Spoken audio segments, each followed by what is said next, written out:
didn't take you for a scholar, Ivan. Oh, this? Well, it's Valisthea, a culinary pilgrimage. I borrowed it from old tomes. Seems there's no creature in the realm so foul it can't be cooked up into something delicious.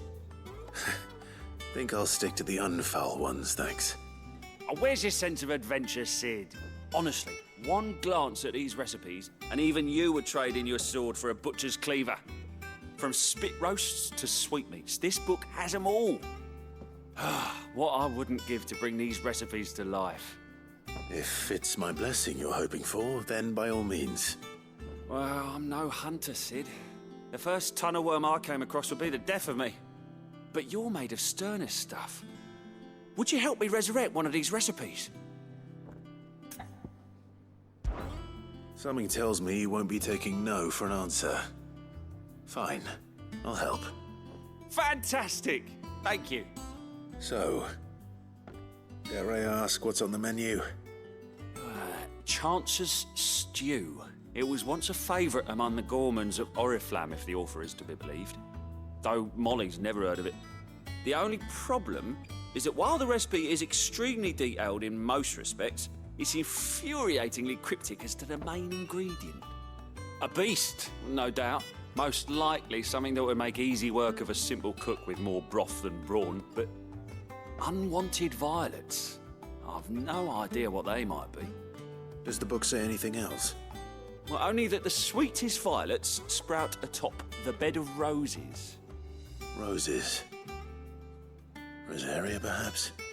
One of the butchers in Martha's Rest might know something. I'll ask next time I'm there.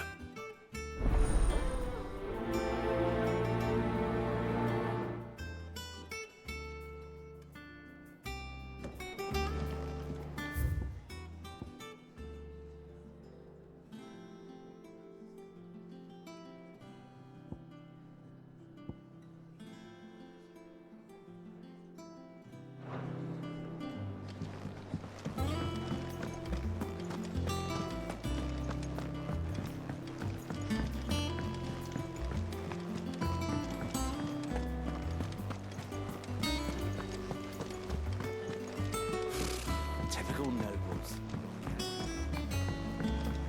How did we never There are hear new of billets the being Guardians of the posted Flame? every day. Clive! Oh, am I glad to see you? Is something wrong? It's Blackthorn. He ain't himself. And if I'm honest, he ain't been for a while. Normally it only takes a couple of drinks to perk him back up, but not this time. Something's getting him down. And whatever it is, he ain't telling. It's like he's lost his spark, you know? He's barely got enough fire in his belly to get the ump about stuff. But I'm thinking he might if we both bent his ear, because he respects you, innit? So, what do you say?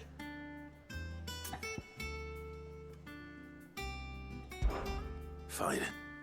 If you think it will help. I knew you'd understand. But if he doesn't want to talk, we let him be. He'll open up when he's ready. All right. Now, he'll only smell a rat if we both turn up at once. So, I'll go first, and you can meet us at the forge.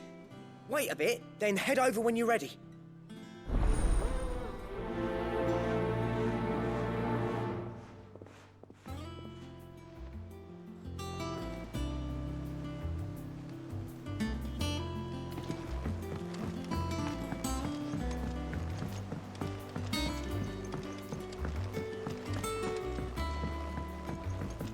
I could have sworn we had a few.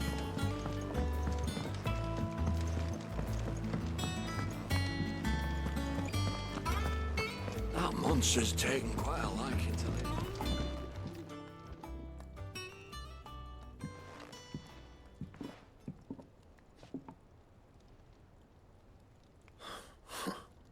First August, and now you. What you pair up to? What's it got to do with me? August was worried that something had been weighing on your mind. I thought you might want to talk about it. Did you now? I told you not to stick your nose in my business. What'd you go and do? Clive just wants to help, innit? What's so bad about that? Talk to him. You never know, you might feel better for getting it all out in the open. Please, mate. I'm worried about you. Phil shut you up. It's nothing really. Stupid. Not the sort of thing you bother people about. Why don't you tell us all the same?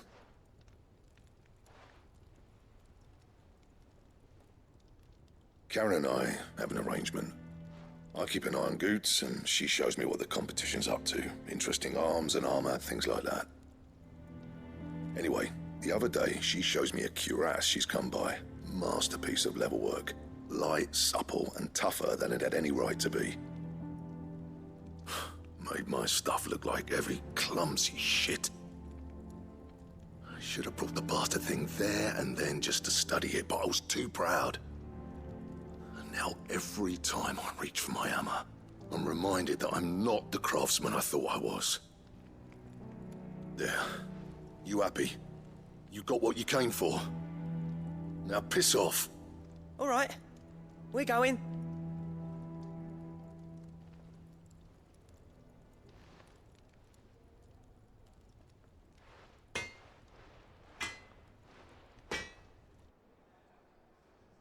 I always thought of old Blackthorn as a bit of a force of nature. Like a storm cloud full of ale. Didn't think anything could rattle him. Least of all a stupid piece of leather. Blackthorn's always taken pride in his craft. Questioning it means questioning himself. Something tells me this is only going to get worse. If he has doubts, it will affect his work, which will only add to his problems. We need to nip this in the bud. I couldn't agree more. He said he should have bought that cuirass. Perhaps we should track it down for him. Assuming you're happy to help, that is. Too bloody right I am. Glad to hear it. First things first, then. We need to speak to Karen.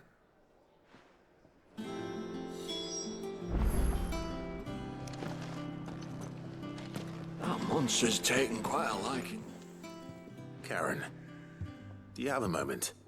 Blackthorn mentioned that you'd recently come by a leather cuirass. An exquisite example of the craft, from what he told us.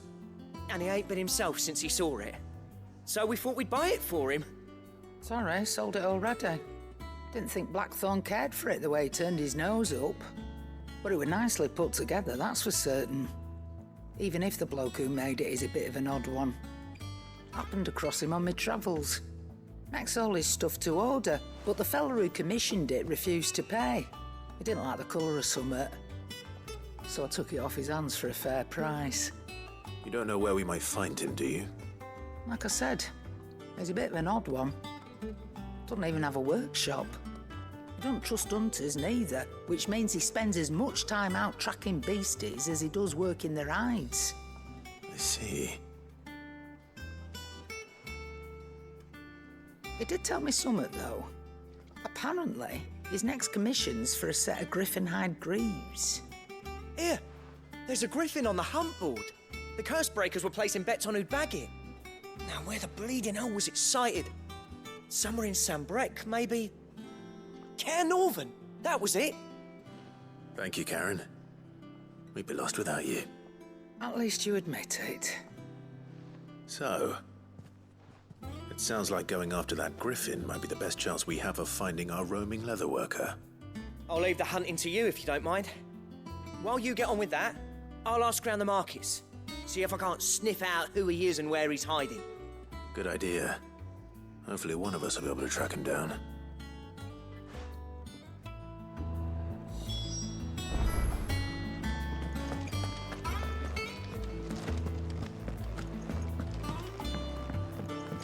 Deadlands wouldn't be half as bad without all the bloody dust.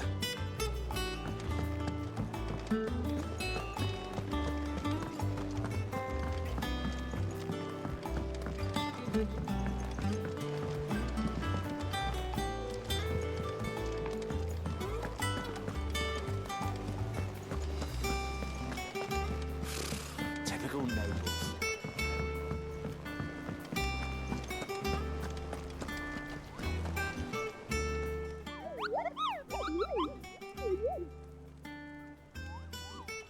What's the matter, Nectar?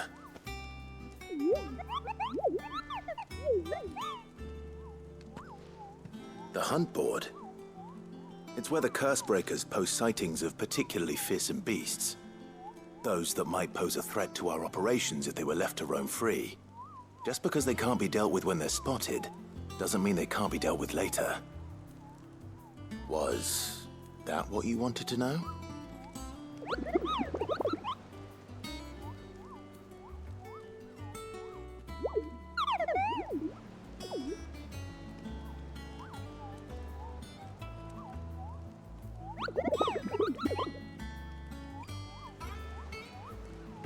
Right. Well, leaving your mightiness aside for the moment, the people of Valisthea are going through a lot already. What with the Blight and the war. The last thing they need is ungodly fiends terrorizing them on top of everything else. So if the Cursebreakers are too busy to help, then perhaps I can. Or at least I can try.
I don't think so.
Thank you for sticking with us.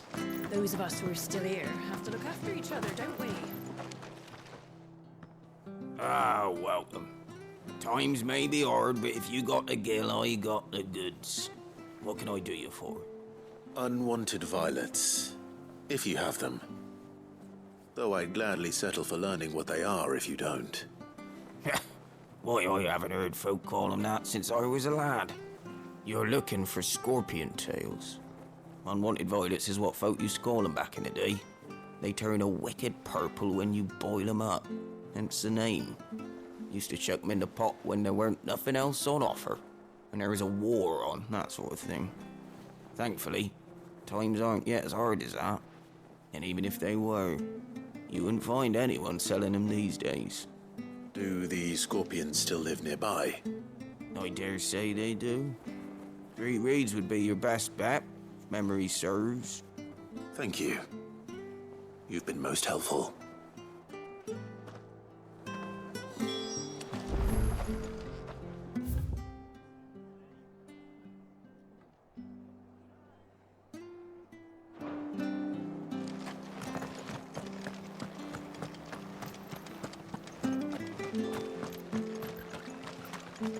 Stay sharp.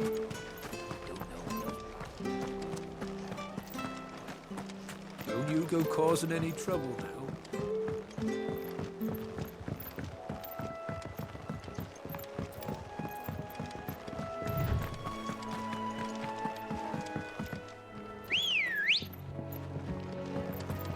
Let's go. Fly, Ambrosia.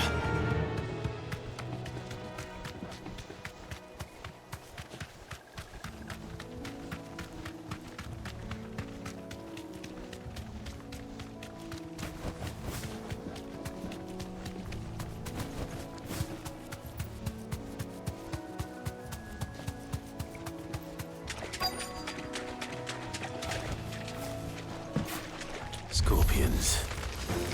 At least I know what I'm up against.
I better get this back to Yvonne before it goes bad. Or any worse, at least.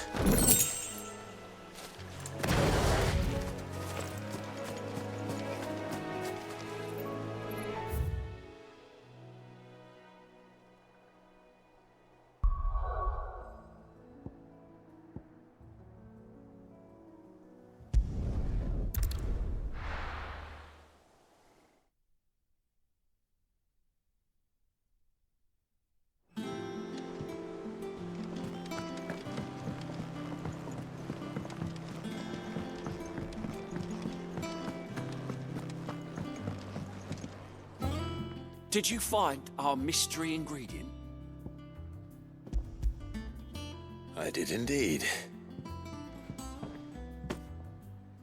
Marvellous! Let's see. What am I supposed to do with this? It's poisonous, surely. You wouldn't be wrong. But that's your unwanted violet. Into the pot it goes, I suppose. Wait here. I won't be long.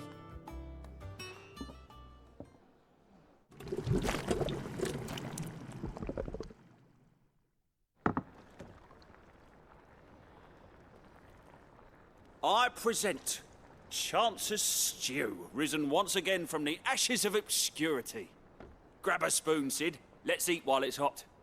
I'm, not hungry. Well, it'll be too late once I've licked the bowl clean. Your loss.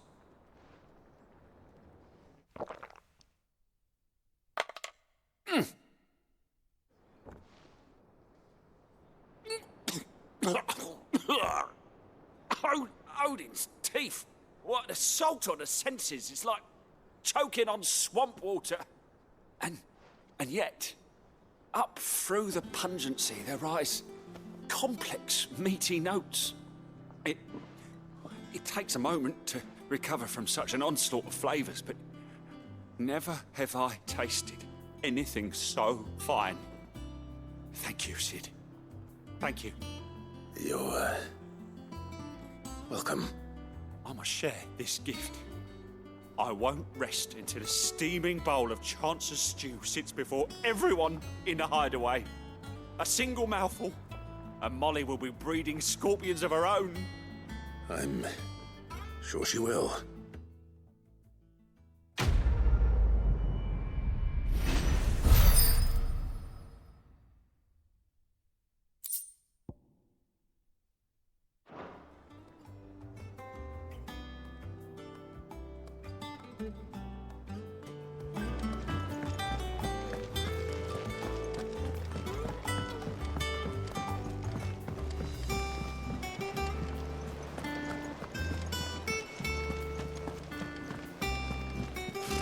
Typical nobles.